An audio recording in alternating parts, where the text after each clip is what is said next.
David McKnight is a retired special collections librarian who spent much of his career at McGill University in Montreal and the University of Pennsylvania in Philadelphia. He's also an accomplished collector who has put together numerous collections, one of which is of Canadian little magazines and small presses, which is housed at the Bruce Peel Library at the University of Alberta.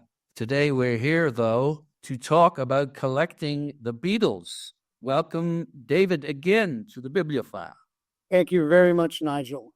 Are you a librarian who happens to collect books, or are you a collector who happens to be a librarian? I'm a collector who happened to become a librarian, although it is true that when I was contemplating dropping out of high school in 1966 in London, Ontario, I spent a lot of time in the London Public Library and Art Gallery when I should have been in class. And I often dreamed or thought that I might like to be working in the library as a source of income, but I was a better patron than I would have been at the time as a librarian. However, as time went on, 20, 30 years later, an opportunity arose to enter librarianship while I was living in Montreal, and I finally landed my first permanent job, shall we say, at the age of 40. But prior to becoming a librarian, I had already purchased books. I'd already been spending time in the library. Canadians will remember Cole's book chain. I spent a lot of time on cold, wet days, not at home, but browsing the shelves at the incredibly ill-lit bumblebee fluorescent world of Cole's books. It was very gratifying. And then thereafter, I found a variety store that also sold magazines, and that's when I got hooked on mags. So what is the difference between a librarian and a collector besides the obvious ownership? As a librarian, I should be more specific. I did have the great privilege of working in rare books and special collections for much of my career. My early training was in reference work in an academic library, McGill's McLennan Redpath Library. And I learned a great deal at that time, and that sort of informed my knowledge base, which is very useful in both collecting and librarianship. I won't mention the fact that working as a waiter in a delicatessen also had other positive skills, like being able to deal with fussy patrons. And keeping the mustard off the books. Indeed. Here's what I think.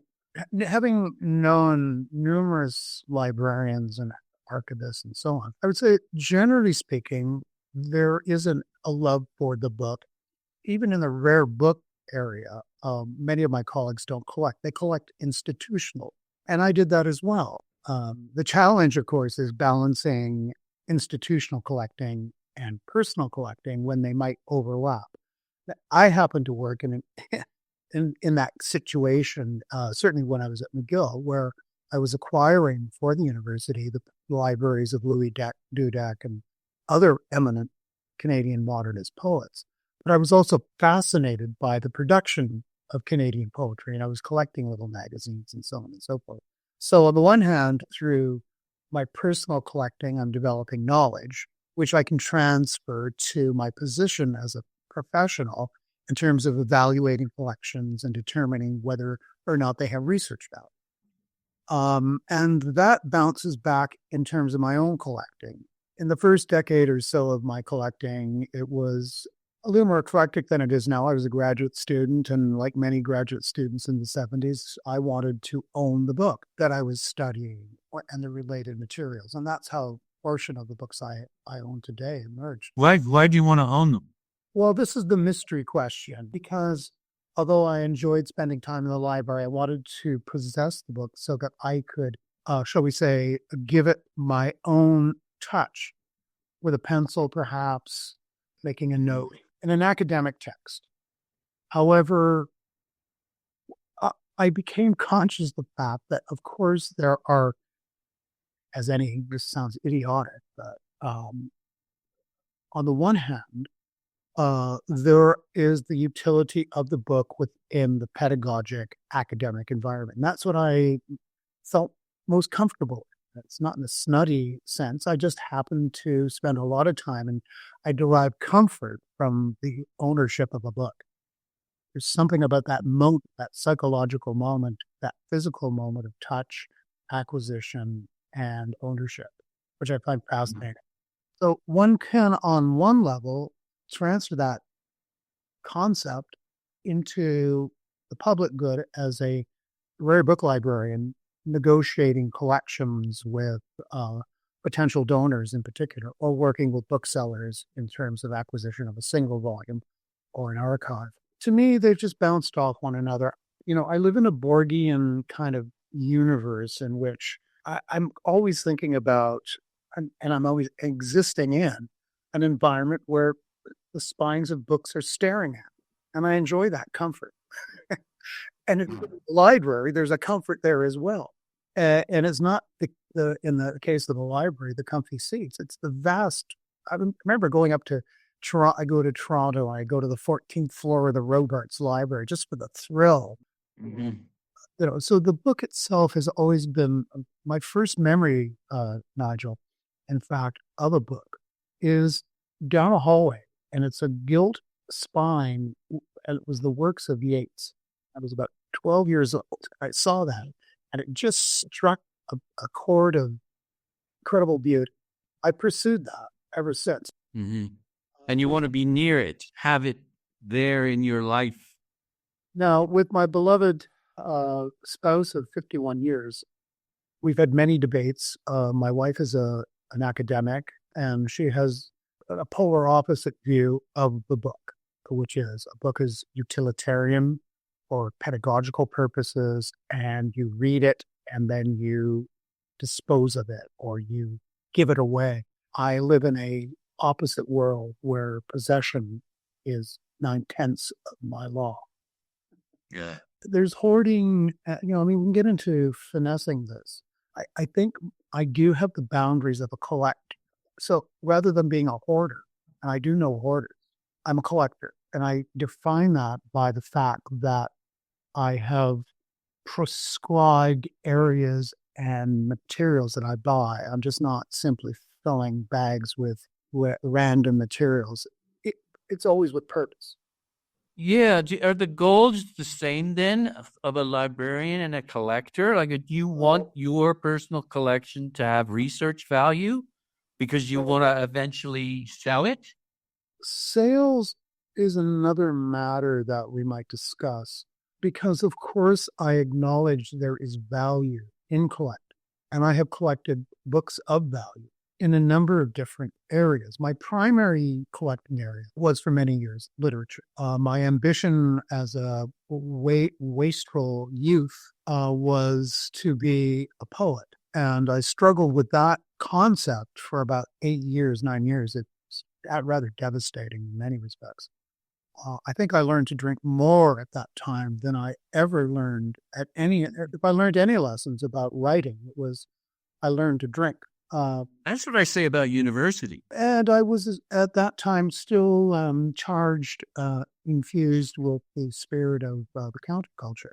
And that carried on for about a decade.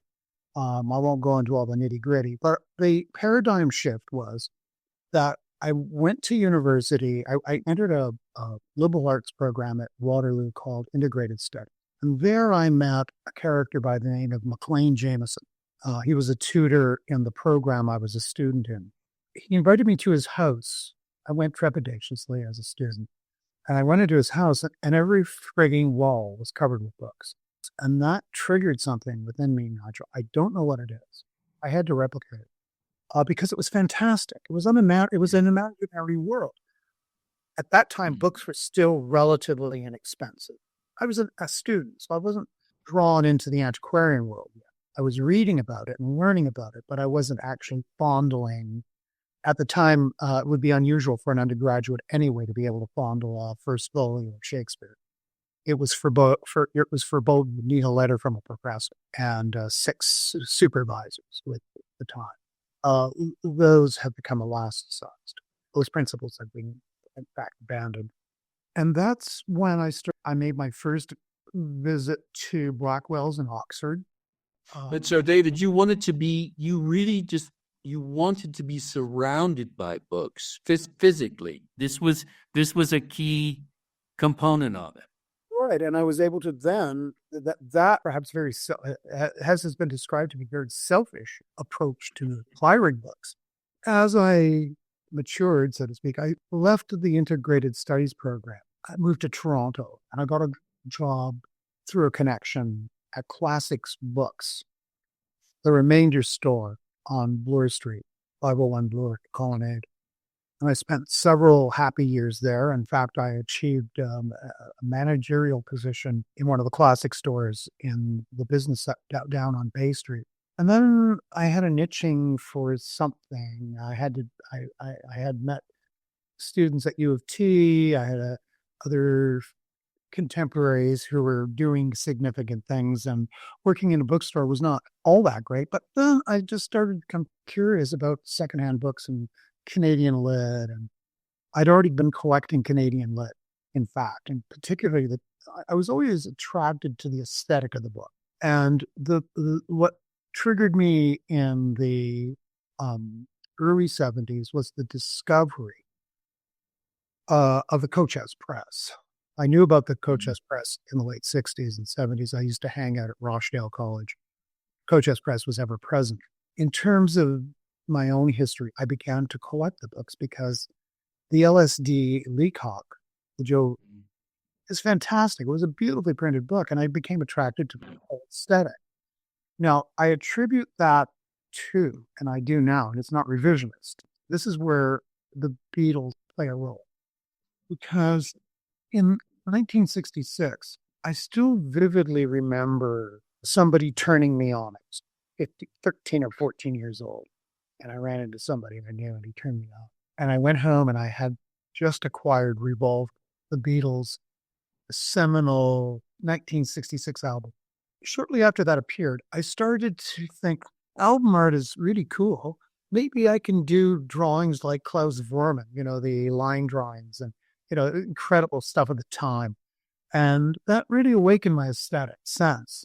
I had the privilege of going to some great art exhibits in London with regional artists like Greg Curnow and Murray Favreau, Jack Chambers, and others, some of whom may be familiar to your audience and listeners, but they're not well known down here in the United States. Coach House did some Chambers books. Well, they did a chamber book in 68. And this is a range of work, from Curnow, the neo-Dadaist, to Chambers, the hyperrealist. What the gist of this is that it awakened my aesthetic sense. Right. But how's that connected to the Beatles? Well, I'm saying I don't think that would have happened if Revolver had not been released. I'm saying that was a seminal moment in terms of, I suppose, sentimental education from the 60s. The notion here is that I personally responding to album art and music. Those are my texts. Your text. The liner notes. Because even there, you have the beginnings of fandom, collecting records competitively with peers in high school and so on. You had to be knowledgeable about music. You were reading Rolling Stone. So passively, I was doing the kinds of things that I become interested in academically, which is the relationship between print and culture to generate something called print culture. What does that mean? So if you're a librarian, particularly in terms of bibliographers and those who are responsible for collecting and building the collections. I mean, librarians are a large and diverse group, and many of them do different tasks. The gist of it is that the same sentiments there. You're building, as I mentioned earlier, collections for future use. And this also holds true for private collectors. It's not always an economic situation, right? You're salvaging it for the future too, right? That's right. That's another aspect of in my own collecting history. So instead of focusing on buying Beatle, I didn't have money. that time to buy Beatle collectibles or ephemera and that kind of stuff. My musical tastes were expanding. In fact, I just bought recently a reissue of A Gift from a Flower to a Garden by Donovan. This was a seminal record in '67. It was the first more elaborate production. This is a facsimile signed by the Bard. At any rate, so my tastes were expanding, and it wouldn't be until about 30 years later, in let's say 1970, that after 3 decades of collecting Canadian lit in particular as a subject, trying to document the print culture of producing poetry in Canada and its diversity, I had reached the peak, and I gave that collection donated it to Alberta, as you mentioned. I had no longer any use for it here, frankly. So it's a long story, but there's very limited interest in Canadian lit here in the United States. Very limited. Very depressing in a certain respect. And I still have a very large collection of Canadian literature and Quebecois literature that I brought with me when I moved down here. So I still have that material. But what I'm getting at is that collecting the Canadian poetry collection served as a model that I could use personally and institutionally, because in 2008, I was responsible for the acquisition of the Gotham Bookmark archive at the University of Pennsylvania. 200,000 books in total, 2,000 cartons, 250 pallets, 40,000 periodicals. It was crazy, amazing. Managed to work through it. So I've had these various experiences, both gratuitous and personal, in building large collections. And by the way, that knowledge that I'd acquired. So what was that knowledge, David? Presses, people. Doing what though? Networking? No. When we unpacked the Gotham Bookmark, what I'm getting is what we're doing is we're unpacking a history of the shelf of the bookstore. You're basically capturing sort of every printed record of what they did. Is that it? If you can. And in the case of the bookstore, we can do that. We can take it and analyze it, and from top to bottom. Yeah, in all sorts of different ways.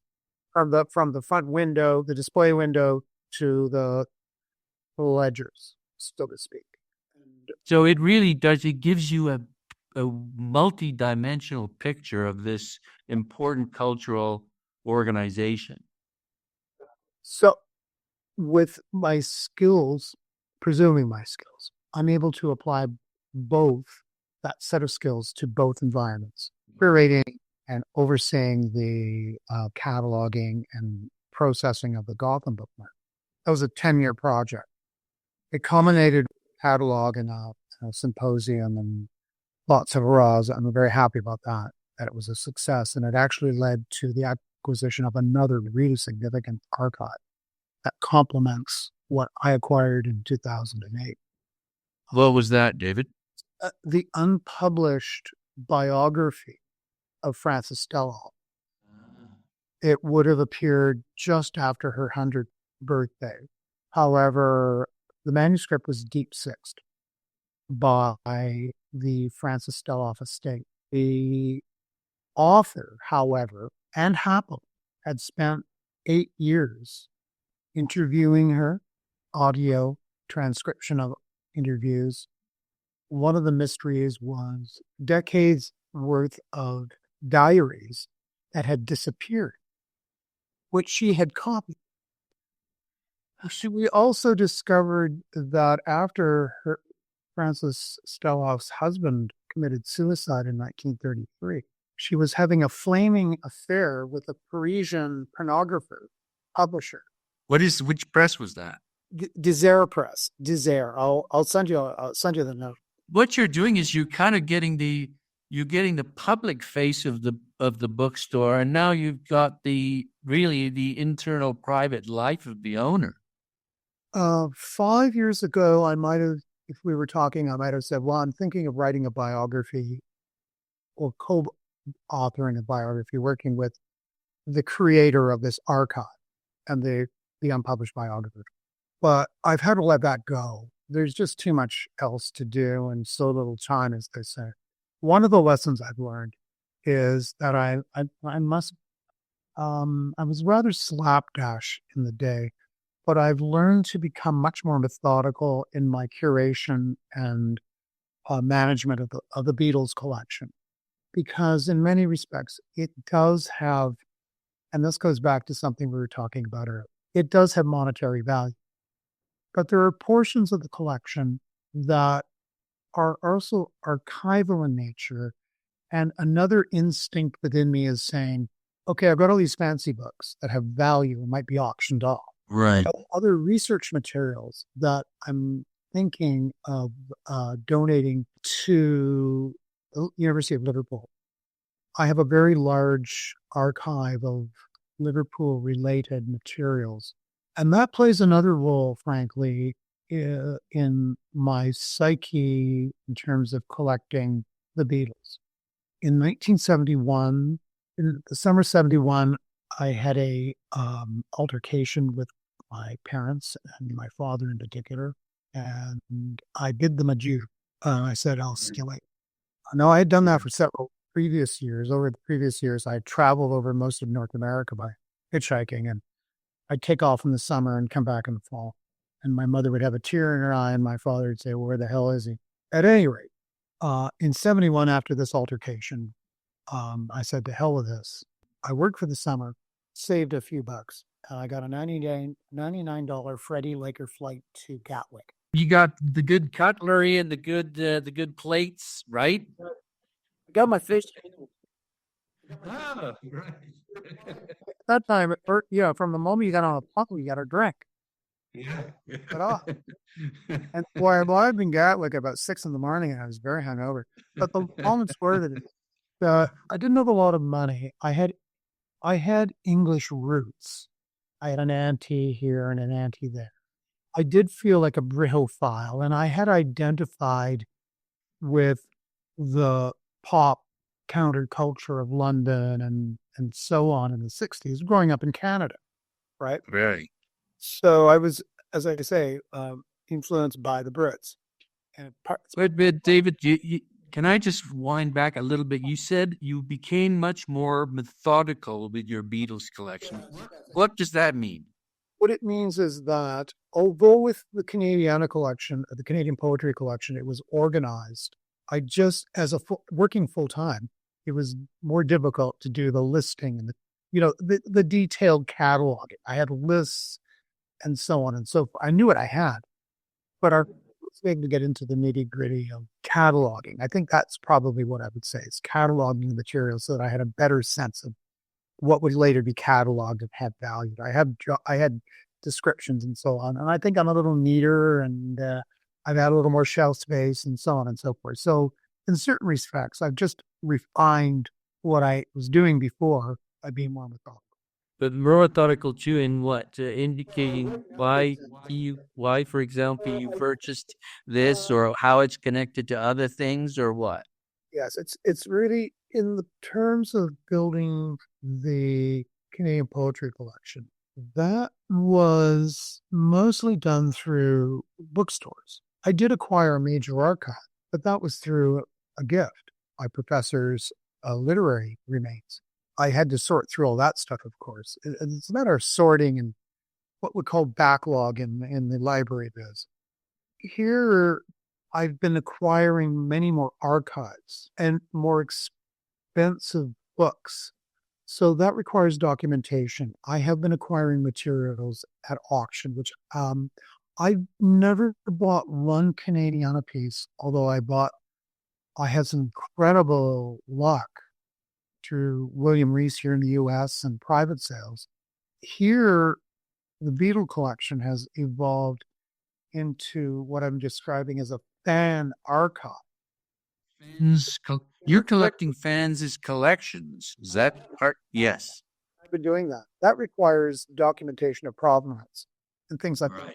Through a particular fanzine right now that I acquired through eBay. And it has her mailing label on the back. So that's evidence of ownership. I want to record that. I have had other individuals give me material.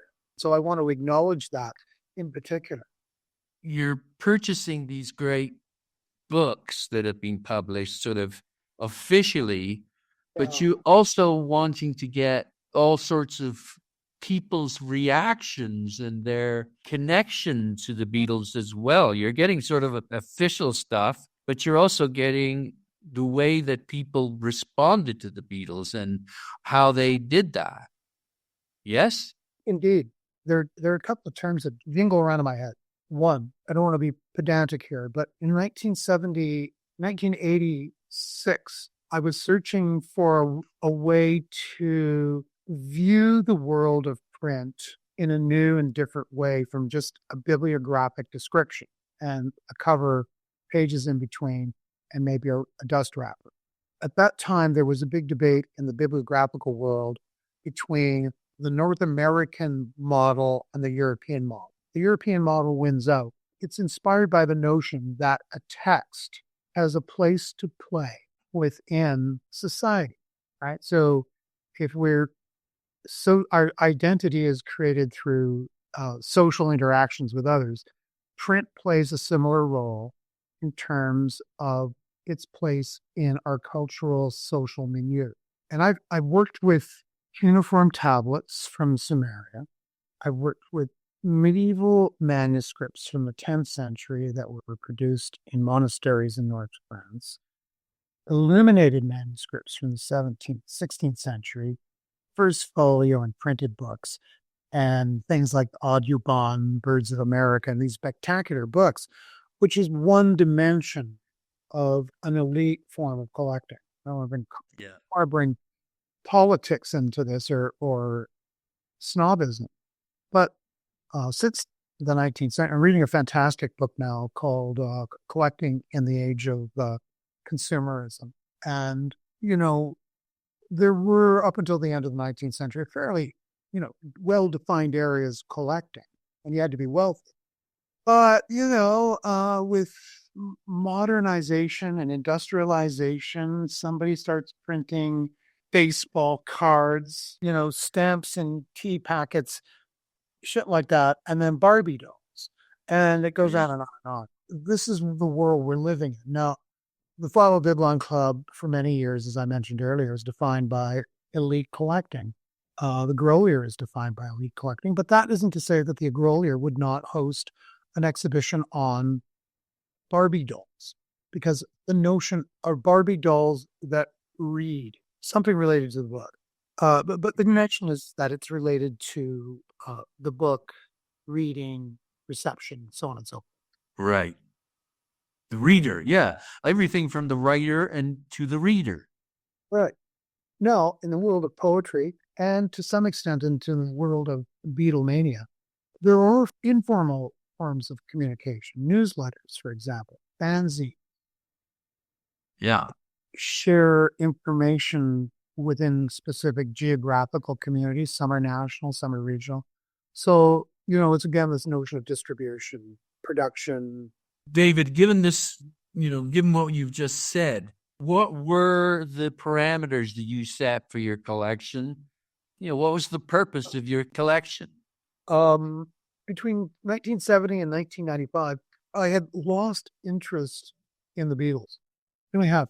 There was so much more happening in my brain, musically happening in my brain. I mentioned my colleague, Matt Jameson. He introduced me to the world of jazz. So prior to being that, jazz, classical music, I was expanding my horizons and so on. I still wanted to play a Martin guitar and play bluegrass, but that was another ambition from another time. In 1995, the Beatles were back in the news with the appearance of the anthology series. They did a video DVD series, which was their telling through video and interviews the history of the Beatles. So that would eventually translate into a very important publication called The Anthology. It was published in 2000, and it was a coffee table book published by Chronicle Press here and I forget who in the US, in the UK, Chilton. But got me thinking again, okay, DVD, beautiful book, Beatles. Maybe it's time to really go back and rethink my relationship to that period of my life, which was nutty and fanatic, because like 73 million other North Americans, I saw them at Ed Sullivan on February 9th, 1964. It's a day that's celebrated by thousands, perhaps a couple of million people here in the United States and Britain. Right. Right. It's not a national holiday, but it's celebrated. And so that got me thinking again about books about the Beatles, what had been published, so on and so forth. I did come to it as a bit of a neophyte, I will admit. Over time, I had opportunities to go to the New York Antiquarian Book Fair, where I met a very interesting bookseller from Adrian Harrington's shop in London, antiquarian bookshop. And it just so happened that this bookseller was hip on, he collected records about by the Rolling Stones, but he also had on display this incredible periodical, complete run, called the Beatle Book Monthly. And I said, God, that looks fantastic. I mean, I've got to have one of those. That's a new avenue. But was it like a fan newsletter, or? In 1963, Brian Epstein, although he's been pilloried for another aspect of this, he was very adroit in marketing the Beatles through his at NEMS, Northeast Music shop. And that's where he created the fan club, Beatles fan club. And with the fan club, they produced the Beatle Book Monthly, a periodical. Right. You saw a full run and you said, I have to have that full run? I saw a full, because I had already emptied my shelves here. You see, I was in a period of mourning, and I was somewhat at loss because all the shelving that I had, my collections on, there was several hundred linear feet of shelving of Canadian poetry. They were emptied. And they had to be filled. So it just so happened I had all this other stuff that I've been buying in boxes. They were looking good. But so, like a chameleon, sort of on one hand, I'd let one skin fall off and a new skin. Right. And that skin was, but I want to go back to just one thing I mentioned earlier. This comes to play in terms of the psychology of all of this. Okay. I was in Britain in the fall of 71. I had no money to go to the continent. I was traveling with a couple of a friend of a fellow student from London, Ontario. We reached a point where he was getting pissed off with me because I was kind of dragging myself, trying to figure out what the hell I was going to do. He was destined to go to Europe.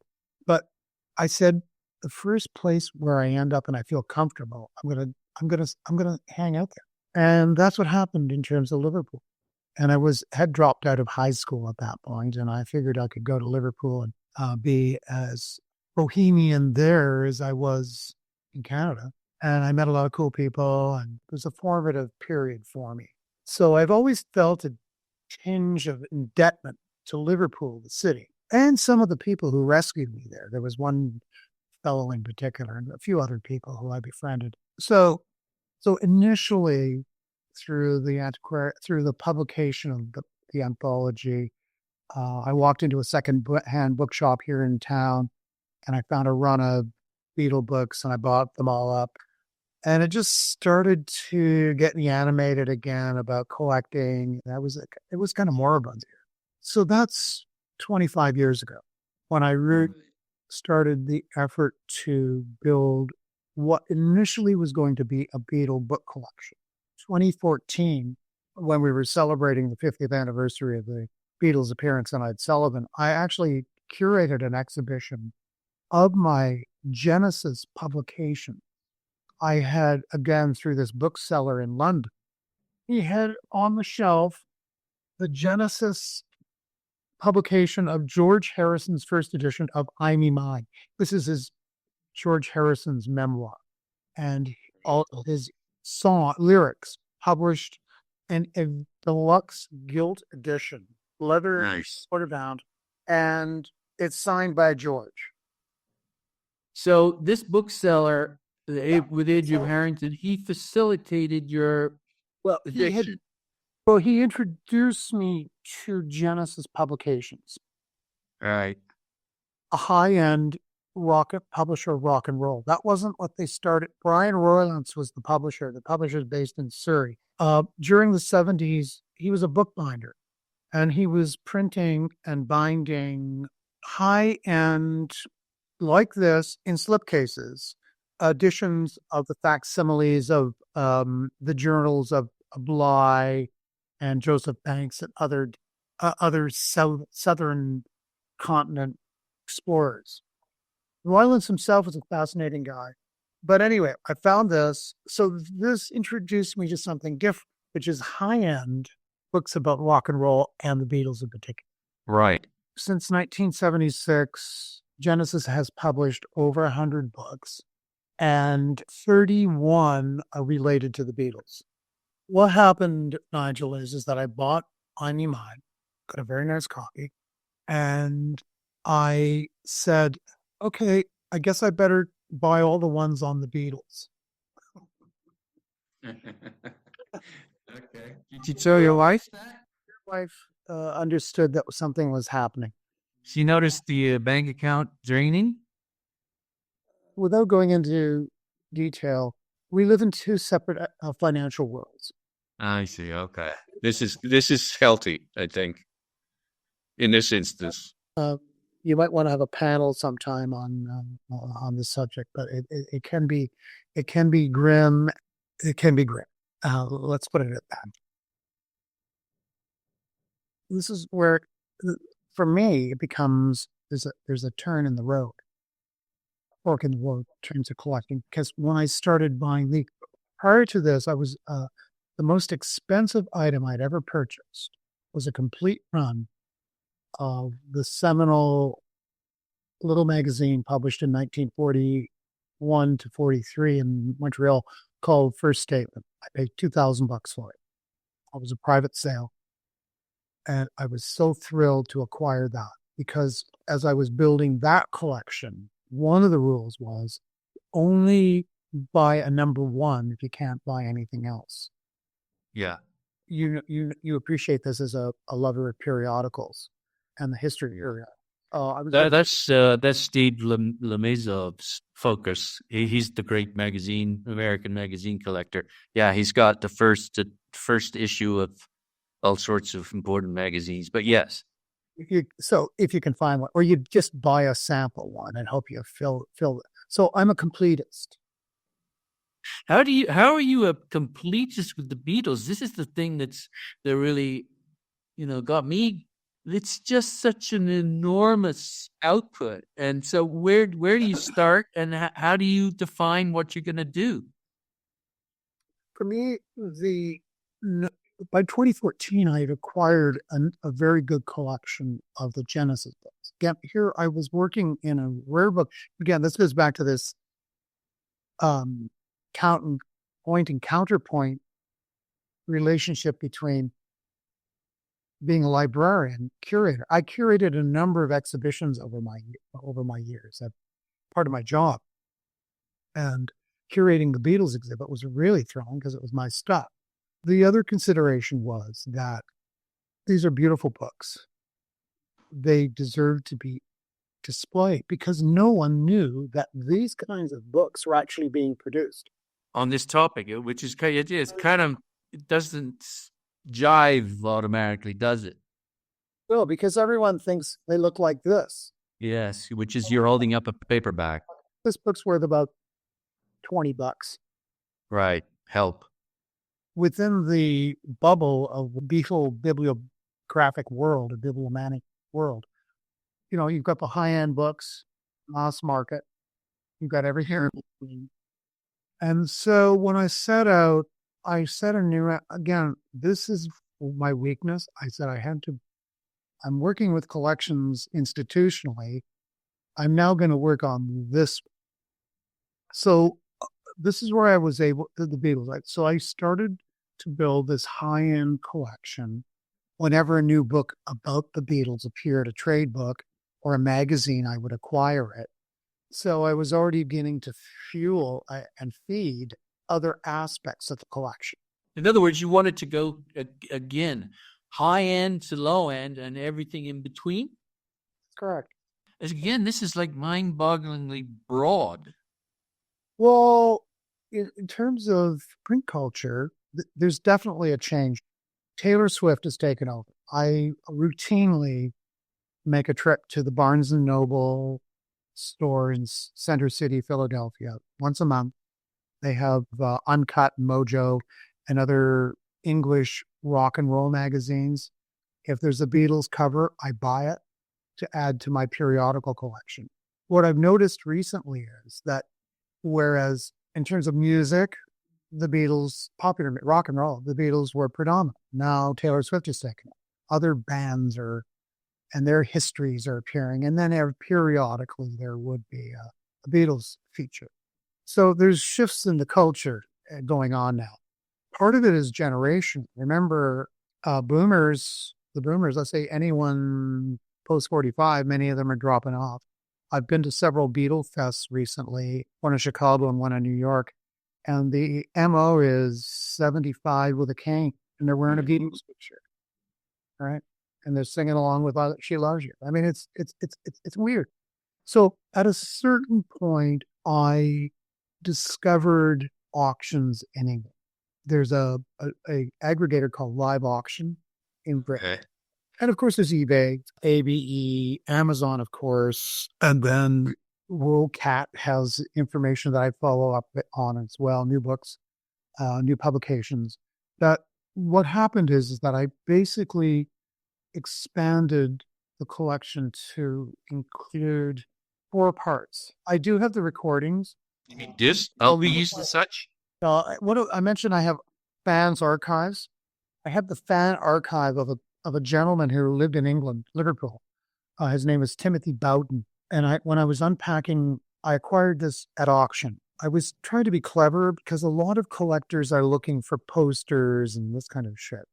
And I've been focusing on more personal collections. In this particular case, Timothy Bowden's archive came to me.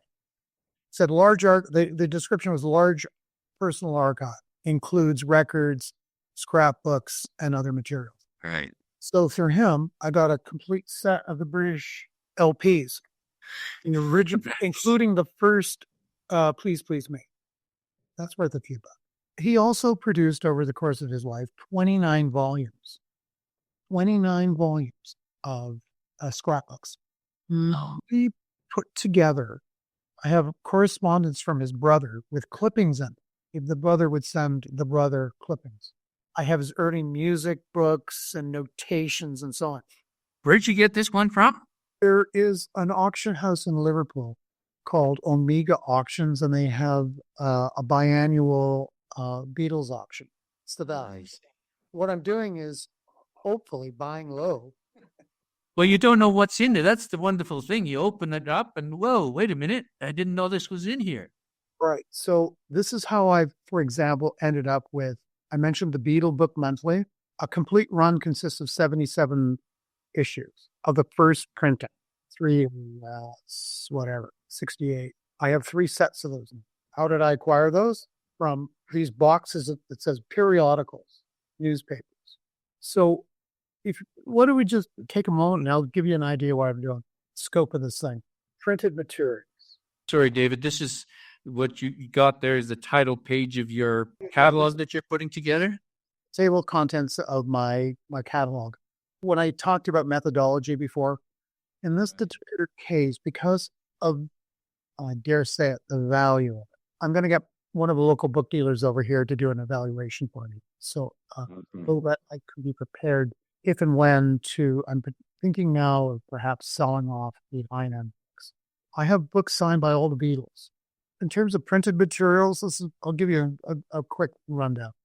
Rare books, signed editions, collectibles, the Genesis imprint collection, like the one I was showing you earlier.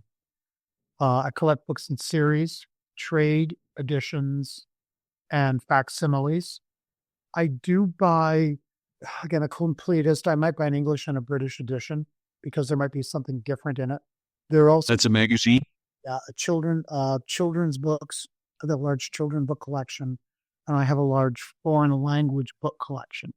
Books in Chinese, German, French, Polish. Amazing. So again, this is part of trying to illustrate through print the print map of the Beatle world, Beatle stuff in print on the globe. It's global. It's amazing. With the Beatle Book Monthly, there's a huge interest in Japan in the Beatles. And they did a facsimile in Japanese of the Beatle Book Monthly. Ah. And then I have mass market paperbacks. And at a certain point, I became interested in photography. I have a large section of books on photography because one aspect of telling the Beatles' story is through their image. That's on a lunch bucket or on a puzzle or on a gum wrapper. It could be a comic book representation. You don't have all those different things though. You've got you comics, but again, it's print. It's the print. It's not like I've seen other collections where it's got the suits of the suits they wore, the shirts, the guitars, all of this. Occasionally, in the boxes that I've received from various auction houses in the UK, in particular, I have clocks, ceramics, and I've got a yellow submarine collection that is of interest. So what I've done in terms of the books, I've now cataloged approximately 2,000 books. How many magazines? Well, I'm working on that now. I've got about 3,000 issues of magazines. I can't give you the exact number of titles. I'm working on that now. In terms of periodicals, I collect teen magazines, so like 16, Teen World, trade magazines. The Beatles appeared in many trade magazines, commercial magazines, music industry magazines. Then there were specialty periodical issues. And then we get into fanzines, and I'm working on my fanzines now. I have about 70 titles, and I'm at about 1,000 issues now. This is a whole world unto itself. Whereas, for example, let's say music industry magazines like Rolling Stone and Uncut and Go, I have large runs of those, Record Collector. Again, this comes back to the question of what is the utility of a collection. So if in neighborhoods, you have all these periodicals reflecting different industries and different storefronts, so to speak, that enables a researcher to try and figure out what the hell's going on. What's the movie? Who is this for? What are they saying? And what's the twist on Paul McCartney in this article? Whereas it might be something different elsewhere. I have a large collection of British music newspapers. Unlike in the United States, in Britain, there were, in the late 50s, the appearance of things like New Musical Express, Melody Maker. And in Liverpool, there was Mercy Beat. And once upon a time, I never imagined that I would own Mercy Beats. But through luck and an opportunity, I now have acquired 23 Mercy Beats, including number one. In the case of the number one, Mercy Beat number one, I bought that through Julian's Auctions out in LA. They do rock and roll auctions, and I was very fortunate that no one really gave a shit about number one. So that's the other thing. Neglect through indifference or ignorance. So why wouldn't somebody grab that up? Because they're probably not financially. Yes. Well, it's about knowledge, and the way you gather knowledge, I'm hearing is that you network and you sell our catalogs, then you find out about auctions, and this is a big part of the collecting. Oh, that's the acquisition. One derives the greatest pleasure in that, acquiring the auction, handling it. Yeah, great, I got it. Okay, pop it on the shelf. It's pulling the trigger. It's finding something and then just owning it because you pulled the trigger or you won the auction or what. Just to give you a practical example and current example, as I'm going through my fanzines now, collating them and listing them. there's a lot of information in them. But I just found on ABE a run of periodical that I do have, but I only have 3 or 4 issues. So things are popping up. I don't have everything, and I make no pretense of having everything. So the music papers cover the period 63 to about 68. So that gives you a perspective on the British. Those are the music papers. And then I have about 130 issues of newspapers, about newspaper issues. Okay. So let's just then look at, again, you got this amazing broad collection. So what can it do for an institution?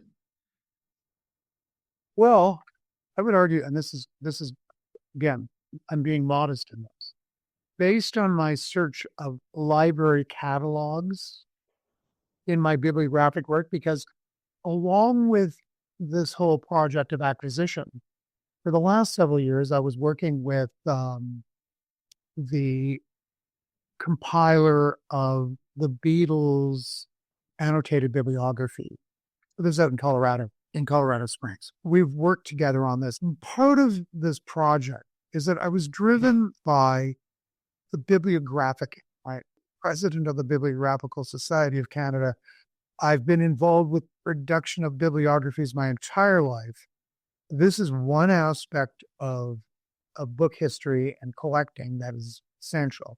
And so I had the gall and audacity to think 5 or 6 years ago that maybe, and I'm serious about this, 2017, I met with an editor in Liverpool to discuss taking over the bibliographic project called the Big Beatles Annotated Bibliography. The reason I didn't is because I wanted to work collegially with the authors. I wasn't satisfied with what I read, and I thought I could do a better job. That was my presumption because I had produced a major bibliography of little magazines. Surely I could do something similar. Now, I have them here in front of me. There are 6 or 7 bibliographies, but they're all inadequate in their way. And my feeling was that what was essential is to have a comprehensive, enumerative bibliography of the fucking Beatles. Every book and catalog and whatever. Every book and every fanzine as well, or not? That's what we talk about. We're talking about books right now. Okay. Right. Because in every, Nigel, every book review about a Beatles book, or even the bibliographies, begin with the same tagline. Thousands of books have been published on the Beatles, but no book is better than mine. The gist of it is that I, in 5-6 years ago, I felt compelled to sort out the puzzle bibliographically. The extension of that is to have a copy on hand of the book, right? Yes. And I learned that lesson. If I learned anything from my first experiment building a large collection, it's want to be complete, and you want to make sure you got a decent copy. Yeah. But that doesn't explain what you've done and how it can be used and why it's so valuable. Well, I should preface this by saying I'm not alone. There are several there's a guy by the name of Peter Sims who lives in the UK who maintains a database on Facebook of Beatle books and announces new Beatle books and new magazine issues and so on. There is a fellow in Liverpool who runs a bookstore. There's the Beatle Fest in New York has a bookstore. In addition to that, there is a mythical character out there who allegedly has the world's largest Beatles collection, but he is an enigma. Okay. And he never really engages in practical issues like, well, how many fucking books do you have? Let's get down to always a question, right? Well, how many do you have? Related to this, let me just go over a couple of things here. Can you answer my question though? Like, let's say you want an institution to come back to this. Yes. Why is your collection so useful, so valuable? Why? Complete in terms of this of the dates, 1962 to the present. So 60 years of coverage, formats, in addition to the printed books and magazines and fanzines. You know that piece samizdat piece you acquired? And that was brilliant because at that time, if you're looking at Beatle information production, that was the first history of the Beatles. And it probably was passed around and it was probably censored, so it's pretty cool. So everything from what was sort of put out and produced by the Beatles marketing to then publishers that put stuff out, and then to magazines, of course, as well, and what the fans themselves did with all this stuff. Is that what you're saying? It's like, again, from the writer to the reader? Yeah, the books are, the publishers are exploiting their marketability through the 60s. When they break up, it's a different story. The breakup is the story. Getting together again is the story. But just for me, it goes back to how is the image of the Beatles being transmitted through print? Books, specialty books, high-end books. By the way, Taschen, Yeah. Faction and so forth. They've done 3 Beatle books. I have 2. One is signed. They're beautifully designed books. I have sheet music. I've been buying sheet music because that's another way that they were communicating with us, through learning to play the guitar. I just acquired a 3-volume set on copyright in the Beatles. There's a whole reference. I got a whole reference section here. So sheet music is important. And I've got about 300 pieces of sheet music. I managed to acquire, again through auction, the Beatles sheet music collection that belonged to Alan Livingston, who was the president of Capitol Records in 62, 63. They had on file all the foreign copyright. So I have the Beatles songs in Italian, Swedish, French. It's really amazing. That also tells us a story about dissemination. So again, the way that it was used by institution, I mean, you've kind of covered the communication circuit. Would you say in print? Yes, that would be one way of certainly putting it. Absolutely. Well, let's couple final questions here. Why do the Beatles matter so much? I would say it's a perfect collision with the rise of mass media, the power of technology, the radio, and this is the most peculiar one. Image.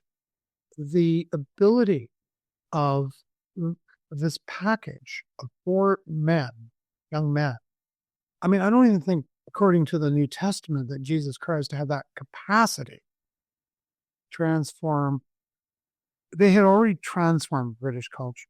There's an enigma here that I can't really quite respond to. There's a mystery about it. There was an appeal. There was a sense of liberation. Rebellion, but in a beautiful, artistic way. Indeed. I had a choice at that particular time. I think many of us did. On the one hand, I was on the verge of becoming a member of the United Church of Canada, going to communion, and as a 13-year-old, engaging in a normal life. But I didn't want a normal life, frankly. And that certainly inspired an immediate emotional response. And for me, it was new, brand new. The only music I had listened to up to that point was country music. That's what my mother played on the radio. No other forms of music had any other role in my life except for church music, church organ, singing hymns, singing national anthem in school. But there was something liberating about this moment. I swallowed I ate it, swallowed it, and the rest is history. Well, it's also a beautiful lesson. For me, anyway, it's like, if you've got a passion for something, then investigate it. Spend your life really digging into it and trying to understand it, trying to understand why you're so passionate about it. Well, and that's why the archives that I've acquired, in a sense, enable me to preserve something that's based on my Liverpool experience that I might be able to bring back to. I'm being presumptuous when I go through the Omega Beatles catalog and look for materials, because I'm always looking for materials that, as I mentioned earlier, are kind of offbeat. I have some really cool John Lennon related materials. I have glass from the St. Pete's Church that where John and Paul met. So there are some relics. I had a matchstick relic of, this is in terms of its quantity, size, a matchstick in length, of the floor of the Star Club where the Beatles started. So again, one of the other things that I do is I start thinking about, I have sections on John, Paul, George, and Ringo. I have a large collection of books related to Yoko, and I've got posters, and those would have value in terms of anyone who's working in terms of modern branding, reception, reporting, content analysis, that kind of thing. Lots of opportunities. Okay. I'm going to hit you with some song titles, and I'd like you to briefly reflect on each as they pertain to what we've just talked about. The first one is The Fool on the Hill. Well, I always have a feeling that my wife imagines me as that in the Alps, French Alps. So that's what I think about. It's a beautiful song, however. Yeah. Yeah. Got to Get You Into My Life. Well, although on the surface, for many, of course, it appears like it's a love song, Paul McCartney has said over and over again, and it's recorded in Invisible Pact, that Got to Get You Into My Life is a song about marijuana. It's a song about marijuana, and I will confess that I continue to imbibe the occasional marijuana cigarette in the spirit of that song and the 60s. And it's also, again, another great song. I Feel Fine. Certainly after I get it into my life.